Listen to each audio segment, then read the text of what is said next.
dall'informatore Vigiovanese, una buona serata a tutti. Siamo in chiusura delle nostre pagine del giornale. È mercoledì e mi trovo in compagnia del direttore Mario Pacali. Buonasera direttore. Buonasera. E quale sarà la prima notizia che leggeremo questa settimana sul nostro settimanale? Buonasera a tutti. Ovviamente parleremo ancora di politica con un'ultima ora. È arrivato proprio pochissimo fa un comunicato durissimo dell'europarlamentare Angelo Ciocca contro la segreteria pavese del Carroccio.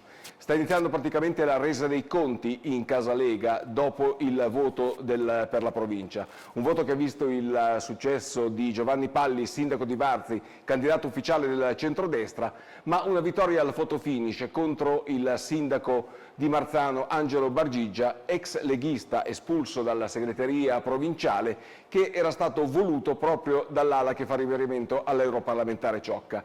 In queste ore era uscita anche la voce di possibili provvedimenti disciplinari nei confronti, tra virgolette, dei ribelli, tra questi anche Angelo Ciocca e il consigliere regionale Mura. Ora è arrivato questo durissimo comunicato, come dicevamo, dell'europarlamentare che apre veramente la notte dei lunghi coltelli in casa Lega. E mi trovo con il collega Bruno Ansani. Ciao Bruno, questa settimana cosa leggeremo nelle tue pagine? Questa settimana focalizzeremo la nostra attenzione sul problema degli aumenti delle bollette di luce e gas, che sono già scattati e scatteranno ulteriormente nei prossimi mesi.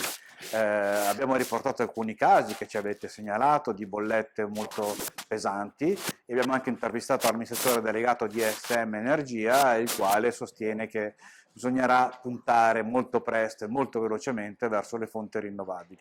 Sezione cronaca, mi trovo col collega Umberto Zanichelli. Ciao Umberto, Ciao Simona. questa settimana sulle pagine cosa leggeremo? Una scomparsa? Parleremo della scomparsa di una donna di 40 anni della quale non si hanno più notizie dall'inizio del mese. Dall'inizio della settimana invece i Vigili del Fuoco hanno iniziato le ricerche nel Naviglio Sforzesco in diversi punti della città per accertarsi che chiaramente la donna non abbia tentato un gesto estremo. Ci occuperemo anche del furto, l'ennesimo al cimitero di Tromello, furto di rame, e i ladri non si sono limitati a quello ma hanno anche danneggiato in maniera molto seria la copertura in Ethernet. E per quanto riguarda la sanità, parliamo con il collega Claudio Bressani. I contagi, com'è la situazione questa settimana? Cosa leggeremo? Scriviamo di una situazione che sta andando fuori controllo.